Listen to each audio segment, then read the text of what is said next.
আসসালামু আলাইকুম। তোমরা যারা 2026 এবং 27 সালে এসএসসি দাখিল পরীক্ষা দিবা, তোমাদের জন্য আজকের এই ভিডিওটি খুবই গুরুত্বপূর্ণ। তোমরা হোয়াইট বোর্ডে দেখতে পাচ্ছ এখানে একটা মান দেওয়া আছে, x² - 2√6 - 5 = 0 হলে x + 1/x অথবা x - 1/x এর মান নির্ণয় করো। কারণ আমাদের এরকম কিছু উদ্দীপক থাকলে আমাদের ম্যাক্সিমাম যারা স্টুডেন্ট রয়েছে তারা অ্যানসার করতে পারে না। তো আজকে তোমাদেরকে এই অঙ্কটি এমন ভাবে তোমাদেরকে বোঝানোর চেষ্টা করব, ইনশাআল্লাহ আজকের পর থেকে এরকম যে অঙ্কে আসুক না কেন তোমার অনায়াসে অ্যান্সার করতে পারবো। খুবই মনোযোগ সহকারে তোমার ভিডিওটি দেখতে থাকো। তো এখানে দেখো x² - 2√6 - 5। তো আমরা এটা কি করবো, ওই পাশে সবগুলো নিয়ে যাব। তো এখানে শুধু x² রাখবো। ওকে, আমরা x² রাখবো ইকুয়াল টু, আমরা এখানে কি বুঝি, এখানে আমাদের অনেক সময় নৈর্ব্যক্তিকতা আসতে পারে। আর যেহেতু এখানে আমাদের এবার তোমাদের সংক্ষিপ্ত প্রশ্ন হবে, যেখানে তোমাদের একটা সংক্ষিপ্ত প্রশ্ন অ্যান্সার করতে পারলে 2 নাম্বার তোমরা পাবা। তো এই ক্ষেত্রে কিন্তু এরকম অঙ্ক আসতে পারে।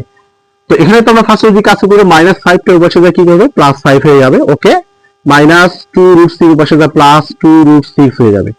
তাহলে এখানে আমরা কি রাখবো, শুধু x² টা রাখবো। তাহলে x² রাখলাম। ওকে, সমান সমান আমরা এটাকে ভাঙাবো 3 + 2√6 + 2।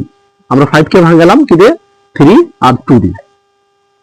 যে সংখ্যায় থাকুক না কেন তোমরা এমন ভাবে ভাঙাবা যাতে করে ডিফারেন্স যেন 1 থাকে, এবং প্রথম বড় সংখ্যাটা তোমরা সামনে রাখবা এবং ছোট সংখ্যাটা সাইডে রাখবা, এবং ডিফারেন্স যেন 1 থাকে।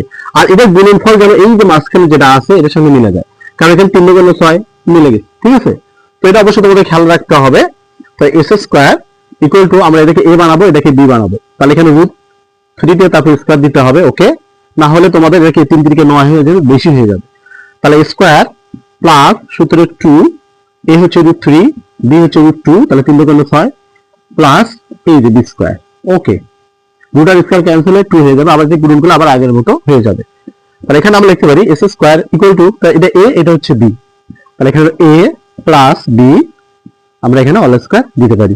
উভয় পাশে যদি স্কয়ার ক্যান্সেল হয়ে যায় অথবা উভয় পাশে যদি আমরা আবার রুট ওভার করি, তাহলে কিন্তু আমাদের এই স্কয়ারগুলো আর থাকে না। তো আমরা x এর মান পেয়ে গেলাম কত, √3 প্লাস √2। ঠিক আছে, ক্লিয়ার? তো এখন তোমাদেরকে যে কাজটা করতে হবে, যদি মানে এমসিকিউ তে হয়, তাহলে তোমাদের 1/x এর মানটা কি হতে পারে। তোমরা জানো যখন x এর মান √3 প্লাস √2 হবে, তখন 1/x এর মান হবে কি, √3 মাইনাস √2। এই সংক্ষিপ্ত বা শর্ট টেকনিক তোমরা অবশ্যই মনে রাখতে হবে। তাহলে এখানে আমাদের কি করতে হবে, যদি প্লাস এর মান চাই তাহলে আমরা এটা যোগ করে দেবো, আর মাইনাস এর মান চাইলে এটা কি করব, বিয়োগ করে দেবো। যদি এখানে ফার্স্টে আমরা প্লাস এর মানটা বের করব, তাহলে এখানে আমরা লিখতে পারি x plus 1/x equal to, তাহলে x এর মান আমি বসাতে পারি √3 প্লাস √2। ওকে, আবার প্লাস দেবো এখানে 1/x এর মান কি, √3 মাইনাস √2। ওকে, কাটাকাটি করো, তাহলে এখানে হবে 2√3। এটা হচ্ছে তোমাদের এটার মান, আচ্ছা এখানে দেখো 2√3। ওকে, 2√3। আর যদি মাইনাসের মান বলে তাহলে তোমরা কি করবা, যদি এই মান এটার মান চায় তাহলে তুমি x - 1/x ইকুয়াল টু, তোমরা x এর মান বসাবা। এখানে x এর মান আছে √3 প্লাস √2, এরপর মাইনাস দিলে 1/x এর মানটা বসাবো যখন, তখন এই চিহ্নটা কি হয়ে যাবে, এই চিহ্নটা পরিবর্তন হয়ে যাবে। তখন হবে এখানে √3 প্লাস √2, তাহলে প্লাস মাইনাস √3 ক্যান্সেল, তখন হবে কি 2√2। a প্লাস b যখন হবে তখন হবে 2√3, আর মাইনাস হলে 2√2। তো আশা করি তোমরা বুঝতে পারছো। যদি ভিডিওটি ভালো লাগে, সামান্যতম উপকার হয়ে থাকে, অবশ্যই চ্যানেলটাকে সাবস্ক্রাইব করে নাও। আর যারা ফেসবুক পেজে আইডিতে আমার ভিডিওটি দেখতেছো, ভিডিওটি শেয়ার করে সকলে আমাদের পৌঁছে দাও। আর এরকম প্রতিনিয়ত তোমরা ভিডিও আপডেট পেতে থাকবা। সকলকে ধন্যবাদ।